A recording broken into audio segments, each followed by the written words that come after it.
Grand débat théorique sur ce qu'est une fonction dérivée, on va, pour commencer simplement, définir une fonction dérivée d'une fonction f, dont on devra étudier le comportement, tracer la courbe, etc.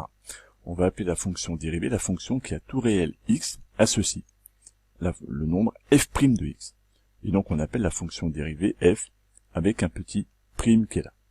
Alors cette définition ne nous dit pas à quoi va servir cette fonction dérivée. Vous allez voir qu'elle va être d'une utilité extrême pour déterminer la variation de fonctions un peu complexes dont on ne sait pas a priori le comportement. La première précision que nous allons faire, c'est un terme de vocabulaire, de dire que lorsqu'une fonction f admet une fonction dérivée sur son intervalle, sur un certain domaine, alors on va dire que la fonction f est dérivable. Un adjectif que l'on pourra employer régulièrement, et en tout cas, dans ce qui va nous concerner, nous, pour toutes les fonctions étudiées dans la filière techno, toutes les fonctions qu'on étudiera seront des fonctions dérivables. On pourra calculer systématiquement la fonction f' sans avoir de restrictions ni de problème particulier.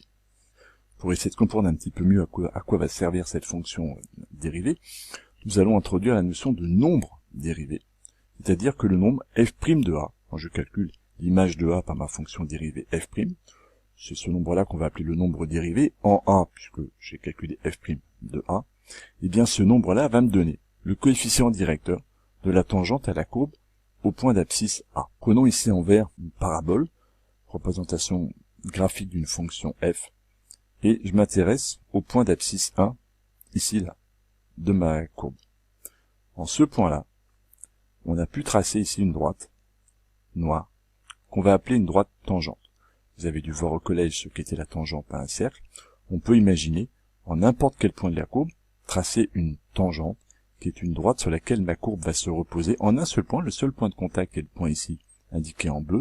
Autour de ce point-là, un tout petit peu avant, un tout petit peu après, eh bien, ma courbe va se comporter de la même façon que ma droite noire. Sur un tout petit intervalle extrêmement microscopique, il faudrait zoomer des millions de fois, des milliards de fois, autour de ce point bleu, eh bien, ma courbe verte et ma droite noire seraient à ce point-là pratiquement identiques et confondues. Et du coup, cette tangente qui est là va me donner autour du point bleu la tendance, la trajectoire, la croissance ou la décroissance, la variation de ma courbe. Et pour le déterminer, eh bien ma fonction f' va me donner le coefficient directeur de ma tangente. C'est-à-dire que ici, si je voulais calculer le nombre dérivé en 1, eh bien f' de 1 serait le coefficient directeur de cette droite noire. À partir de ce point-là, quand je me décale d'une unité à droite, je vois qu'il faut monter de 1, il faut monter de 2 unités pour retomber sur ma droite. Je lis que le coefficient directeur de ma droite noire, de ma tangente ici, au point d'abscisse 1, est 2.